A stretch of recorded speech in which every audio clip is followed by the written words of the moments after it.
Hello, good afternoon, welcome back to my channel or power real story. তোমার সমস্ত বন্ধুদের অনেক অনেক স্বাগত আর প্রচুর প্রচুর ভালোবাসা জানিয়ে আজকে বিকাল থেকে ব্লগটা শুরু করলাম। আর তোমরা ওই দূরে ছাদের দিকে লক্ষ্য করো, একটা ঘুড়ি দেখো কেমন আস্তে আস্তে আস্তে আস্তে ওই ছাদটাতে পড়ে যাচ্ছে।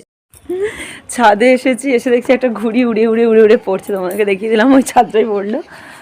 ওফ মা গো, তিন্নিকে কখন থেকে ডাকছি যে আয় আয় তোকে দেখাবো তোকে দেখাবো, এলোই না। ওকে ঘুম থেকে তুলে দিয়েছি, আমি এই জামা কাপড়গুলো তুলবো না, তা নাহলে ঠান্ডা হয়ে যাবে। এখন দেখো 4:15 বাজছে, তাতেই একদম রোদ ভ্যানিশ হয়ে গেছে। শীতকালের দিনে এটাই তো হবে, 5টা মানে তো এক্ষুনি সন্ধ্যা হয়ে যাবে। আর হচ্ছে আগের দিনে আমি হচ্ছে টব তো ছিল না, এই যে এই গাছগুলো দেখো এই টবেতে লাগিয়েছিলাম।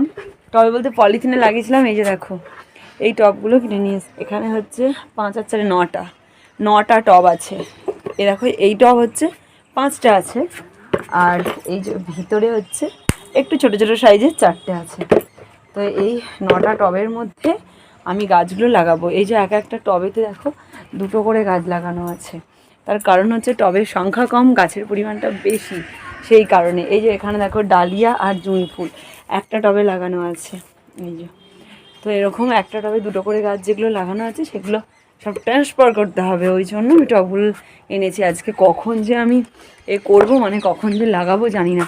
তারপর গাছের পাতা ওই যে হলুদ হয়ে যাচ্ছে, জবা গাছের পাতাতে পোকা ধরেছে, তার জন্য ওষুধও নিয়ে এসেছি। সেগুলো আমি এখন লুকিয়ে রেখেছি, কারণ আমার মেয়েদের চোখের সামনে তো রাখা চলবে না ওষুধ, বুঝতেই পারছো।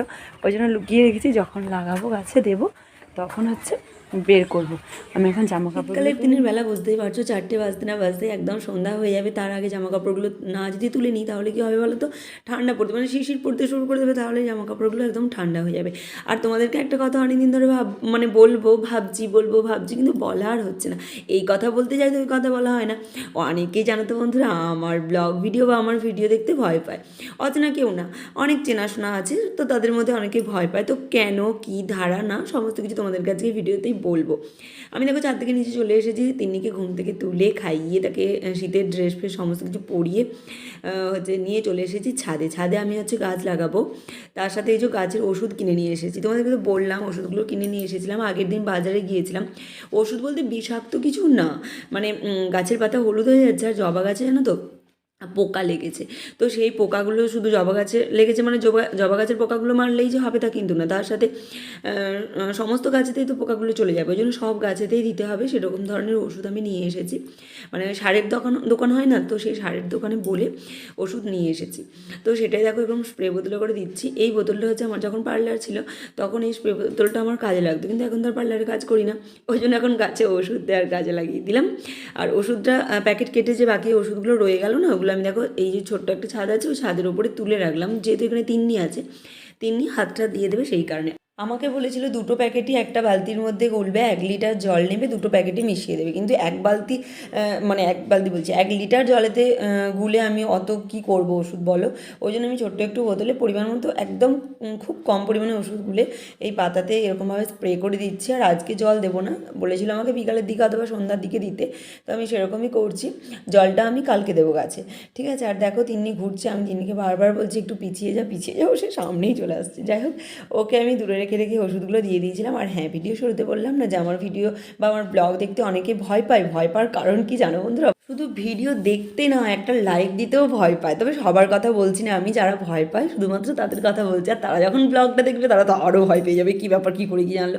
তো যাই হোক, আমি যেভাবে জেনেছি ভয় পাওয়ার কারণ হচ্ছে তারা মনে করে যে তারা যদি আমার ভিডিও দেখে বা একটা যদি লাইক দিয়ে দেয় তাহলে আমি প্রচুর টাকা পেয়ে যাব, আর সেই টাকা দিয়ে আমি 5 তলা বিল্ডিং বানিয়ে নেবো, প্রচুর গয়নাগাটি করিয়ে ফেলবো। তো এরকম ধরনের ভুল ধারণা। তো তাদের উদ্দেশ্যেই বলছি, মানে যারা এইসব ভাবো তাদের উদ্দেশ্যে বলছি, আমি ভিডিও বানাই আমার সময় কাটানোর জন্য, তার সাথে অবশ্যই ইনকাম হয়, তবে ইনকামটা তোমাদের কাছ থেকে আসে না, ইনকামটা ইউটিউবের কাছ থেকে আসে। তো ঠিক আছে, তোমরা নিশ্চয়ই খুশি হয়েছো। তো তোমরা ভালো লাগলে ভিডিও দেখো, না ভালো লাগলে না দেখো।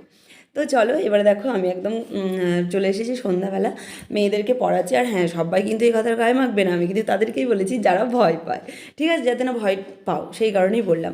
আমি তিন্নিকে সে আগে পড়তে বসিয়েছিলাম, পড়িয়ে দেখো সোজা চলে এসেছি রান্নাঘরে, যেইটা আমার দৈনন্দিন কাজ, মানে প্রতিদিনের কাজ যেটা। আর রান্নাঘরে এসেই দেখলাম তোমার দাদাভাই দেখো একটা দারুণ জিনিস নিয়ে এসেছে। তো এইটা হচ্ছে বন্ধুরা খেজুরের গুড়, যেটা হচ্ছে শীতকালের জন্য একদমই স্পেশাল। আর আজকে মানে এইবারে যে খেজুর গুড়টা নিয়ে এসেছে, এতটা সুন্দর খেজুর গুড় আমি তোমাদেরকে বলে বোঝাতে পারবো না, এতটা সুন্দর। তো আমি দেখো তোমাদেরকে এমনভাবে তুলে দেখাচ্ছি, জানি না তোমরা কতটা কি বুঝতে পারছো, কাছ থেকেও দেখাচ্ছি, দেখো একদম ফ্রেশ খেজুর গুড়। তো আমি বাটি করে নিয়ে বসে পড়েছি খেতে, আর শিয়াতিনিকে সমানে আমি ডাকছি যে আয় দেখে যা আমি কি খাচ্ছি, দেখে যা আমি কি খাচ্ছি। ওরা সে পাশ থেকে সাড়াই দিচ্ছে, আসছেই না। তো দেখো অনেকক্ষণ পরই এসেছে, ওরা তো দেখে আগে হন্তদন্ত হয়ে, আগে খাবি আমার সাথে থেকে, তা না হন্তদন্ত হয়ে বলছে আমরাও নেব, বলে দেখো ছুটে আসছে। আমি বলছি দাঁড়া আমার সাথে একটু খা, তারপরে তোদেরকে বাটি করে দিচ্ছি, তো কেউ শুনবে না। যাই হোক বন্ধুরা, অনেক বলার পর দেখো ওরা আমার কাছে এসেছে, আমি ওদেরকে 2 চামচের মতো দিলাম আর ওদের সাথে খেলাম। আর ছোটোবেলায় জানো তো আমি না প্রচুর গুড় খেতে ভালোবাসতাম, এখন তো গুড় তেমন একটা খায় না, তবে খেজুর গুড় আমাকে বাটি করে চামচ দিয়ে খেতে বেশ ভালোই লাগে, আমি এরকম বসে মাঝে মধ্যেই খাই। আর ওই জন্যই দেখো আমিও ভালোবাসি, শিয়াতিনিও ভালোবাসি, তোমার দাদাভাই সবাই ভালোবাসে খেজুর গুড় খেতে, ওই জন্য বেশি করে নিয়ে এসছে। এই দেখো শিয়াকে আমি দিলাম, এবার হচ্ছে এটা তিন্নিকে দেবো। তো ওরা এখন বসে বসে খাবে আর আমি রান্নার জোগাড়জান্তি করতে লাগবো, এবারে তো রাত্রে রান্না করতে হবে। বুদ্ধিটা, খেজুর গুড় খাচ্ছে গায়ে যাতে না পড়ে। গামছাটা করে রেখেছিস কেন, যাতে না গায়ে পড়ে? বদমাইশি মেয়ে। শিয়া কেমন খেতে রে গুড়টা? কি এটা কি খাওয়া হচ্ছে? চামচটাতে কিভাবে ধরলি? চামচটা কিভাবে ধরলি? খাও খাও, তিন্নির বিরাট বুদ্ধি, দেখো বুদ্ধির। আর আজকে রান্নাতে করছি একটা স্পেশাল মেনু, দেখো দুদিকে দুটো কড়া বসিয়ে দিয়েছি, গ্যাসগুলো ফট করে জ্বেলে দিলাম। আর আজকে কি রান্না করবো বলো তো, আজকে হচ্ছে রাইস হবে আমাদের বাড়িতে, রাইস না পোলাও হবে। আর পোলাওটা দেখো বাসি ভাত দিয়ে করব। এই যে 2 দিন ধরে ভাত জমে দেখো কতগুলো ভাত জমেছে। আর শীতকালের দিনের ভাত বলো একদম নষ্ট হয় না, তার উপর ফ্রিজে থাকে, তো একদম শক্ত ঝরঝরে আছে। ওই জন্য ভাবলাম আজকে ভাত ভাজা করে নিয়ে, অনেকগুলো ভাত আছে, রাত্রে আর কিছু করবো না, ওই জন্য বেগুন ভাজা কেটেছি, সঙ্গে ডিম ভাজা করবো, আর পেঁয়াজ কেটেছি, ওটা হচ্ছে যে ওই ভাতগুলো দিয়ে পোলাও করবো না ওটা। বাসি ভাত দিয়ে পোলাও হলে তার কি কোনো সম্মান নেই নাকি? আর সেই কারণে দেখো এখানে কিছু গোটা গরম মশলা নিয়ে নিয়েছি, যেমন হচ্ছে দারচিনি, ছোটো এলাচ, একটা স্টার অনিশ নিয়েছি, তারপরে কী বলে লবঙ্গ নিয়েছি, তেজপাতা সমস্ত কিছু নিয়ে নিয়েছি গরম মশলা হিসাবে। আর এই যে মটরগুলো সবুজ আর সাদা, দুটো মটরই অল্প ছিল, দুটো একসাথে মিশিয়ে দেখো ভিজিয়ে দিচ্ছি। পরের দিন, আজকে না, এটা পরের দিন হচ্ছে সকালবেলা টিফিনের জন্য ঘুগনি করবো, ওই জন্য এখনই ভিজিয়ে দিলাম, পরে আবার মনে থাকবে না, যেই সময় মনে পড়ে সেই সময় ভিজিয়ে দিলাম। এখানে ঘিও নিয়েছি, ঘিটাও তো একটু দিতে হবে, তা নাহলে পোলাও লাগবে কী করে বলো। তো এইখানে দেখো সর্ষের তেল দিচ্ছি, মানে এই কড়াটায়, সেই কারণ হচ্ছে ওই কড়াটাতে আমি বেগুন ভাজবো, তো এইদিকে বেগুনগুলো আস্তে আস্তে ভাজা হবে আর এইদিকে আমার পোলাও রান্না হবে। আমরা যে সমস্ত মধ্যবিত্ত বাড়ির বউয়েরা আছি, আমরা সবসময় কি চেষ্টা করি বলো তো, যাতে কোনো জিনিস ফেলা না যায়, নষ্ট না হয়, তার সাথে সেই জিনিসটা কিভাবে খুব সুন্দর করে বাড়ির সবার কাছে পরিবেশন করা যায়, তাতে করে কারোর কাছে খেতেও খারাপ না লাগে, অথচ একটা জিনিসটা সাশ্রয় হয়। তো সেরকম ভেবে চিন্তেই আমরা কাজ করি, আর সেই চিন্তাভাবনা থেকে এই আজকে বাসি ভাতটাকে পোলাও করে রান্না করে সবার মুখের সামনে তুলে দেওয়ার চিন্তাভাবনাটা আমার মাথাতে এসেছে।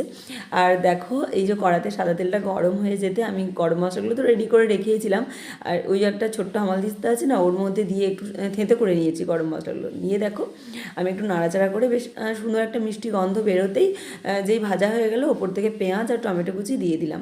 পেঁয়াজ আর টমেটোটায় ভাজতে একটু সময় লাগবে, একটু নুন দিয়ে দেবো, নুন দিলে খুব তাড়াতাড়ি ভাজা হয়ে যাবে, তবে একবারে গলে যাবে এরকম ভাজা করব না, বেশ আধ কাঁচা থাকবে, এরকম অবস্থাতেই হচ্ছে যে একটু হলুদে দিয়ে দিচ্ছি, যাতে একটা হলুদ কালার আসে, তা নাহলে আবার দেখতে কেমন লাগবে সাদাটা, সেই জন্য একটু সামান্য পরিমাণে হলুদ দিয়ে দেখো পেঁয়াজটা বেশ ভাজা হয়ে গেছে। আর এখানে এই যে আমার বেগুন ভাজা এখন চলছে, গ্যাসটা কমিয়ে দিয়েছি, ঢাকা দিয়ে দিয়েছি, আর মাঝে মধ্যে ওরকম উল্টে পাল্টে দিচ্ছি, তাহলে এই বেগুন ওইদিকে আস্তে আস্তে ভাজা হচ্ছে। এখানে দেখো পেঁয়াজগুলো থেকে কতটা জল বেরিয়েছে, তার বেশ অনেকক্ষণ পরে পেঁয়াজগুলো ভাজা হয়ে যেতে ওপর থেকে দেখো ভাতগুলো দিয়ে দিচ্ছি।